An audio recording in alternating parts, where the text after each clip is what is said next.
नमस्कार, मैं हूं प्रतिमा पांडे और आप देख रहे हैं V9 न्यूज। देश और दुनिया की तमाम छोटी बड़ी खबरों के साथ चलिए शुरुआत करते हैं खबरों का सिलसिला। गोंडवाना गणतंत्र पार्टी के द्वारा किया गया कलेक्ट्रेट घेराव, जनहित की विभिन्न मांगों को लेकर किया आंदोलन। खबर सूरजपुर से और आपको बता दें कि हम अपना अधिकार मांगते नहीं, किसी से भीख मांगते, ऐसे ही नारों के साथ आज गोंडवाना गणतंत्र पार्टी के द्वारा कलेक्ट्रेट कार्यालय का घेराव किया गया, जहां गोंडवाना गणतंत्र पार्टी ने कई शिकायतों पर सुनवाई न किए जाने से नाराज होकर प्रशासन को पूर्व में आंदोलन की सूचना दी थी, जहां उन्होंने आरोप लगाया कि जल जंगल जमीन की त्रासदियां की जिम्मेदार सरकार है।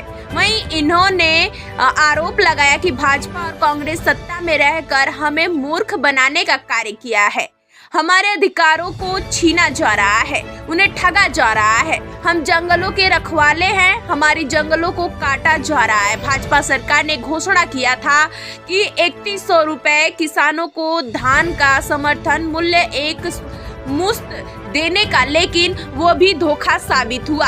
पंचायतों में सचिवों के द्वारा भ्रष्टाचार किया जा रहा है। ऐसे ही 12 बिंदुओं की मांग को लेकर आज कलेक्ट्रेट घेराव किया गया। हाँ जी, आज आप लोग आंदोलन किया, क्या कुछ वजह थी और किस कारण विवश होकर आप लोग आंदोलन करना पड़ा? आज हम लोग गोंडवाना गणतंत्र पार्टी के नेतृत्व में कलेक्ट्रेट घेराव का कार्यक्रम रखे थे। एक सांकेतिक था जिसमें 12 सूत्रीय मांगे हैं हमारी। उसमें क्षेत्र के जनहित मुद्दों को लेकर के हम लोगों ने मांग रखे हैं। बहुत सी वजह थी, क्या कुछ प्रमुख बिंदुएं रही, किन कारणों से आप लोग आज यहाँ पर क्या मांगे? 12 बिंदु है, उसमें से प्रमुख बिंदु तो है कि प्रशासनिक स्तर से शासन प्रशासन के अधिकारी कर्मचारी जनप्रतिनिधियों के द्वारा जो ग्रामीण अंचल में योजनाओं के नाम से, विकास कार्य के नाम से जो राशि आवंटित होता है शासन प्रशासन की, उसमें उसको अधिकारी कर्मचारी मिलकर, प्रशासनिक अधिकारी एवं जनप्रतिनिधि बड़े स्तर के मिलकर के बंदर बांट कर दिया जाता है और जमीनी स्तर पे उसकी कोई विकास कार्य नजर नहीं आता है। ये मुख्य बातें हैं।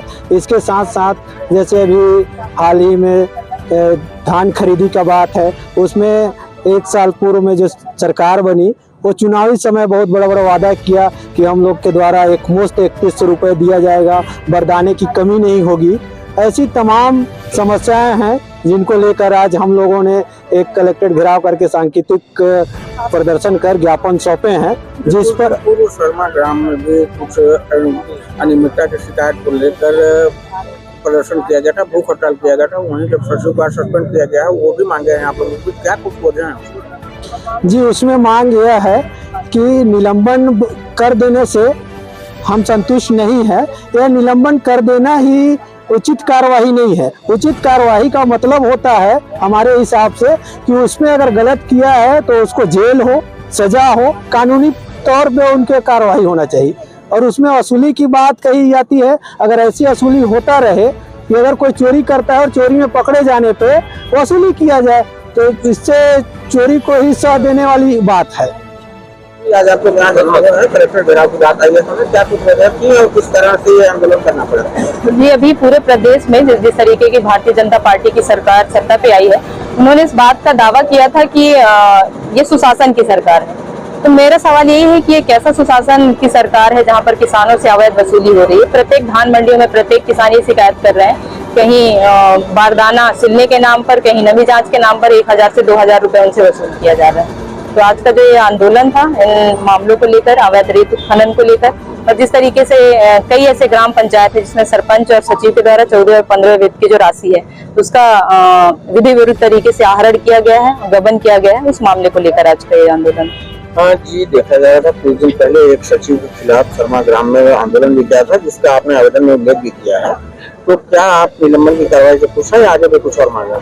देखिए, क्योंकि मैंने अभी प्रशासन के समक्ष बात रखी है कि ये एक तरीके का कूट रचना दस्तावेज प्रस्तुत करने का मामला नजर आता है, तो इस पर आप सिर्फ निलंबन की कार्रवाई कैसे कर सकते हैं? आपको इस पर FIR दर्ज करना चाहिए। अगर ये कूट रचना से संबंधित मामला है, इस पर जांच करते हुए 335 और 336 की कार्रवाई करनी चाहिए।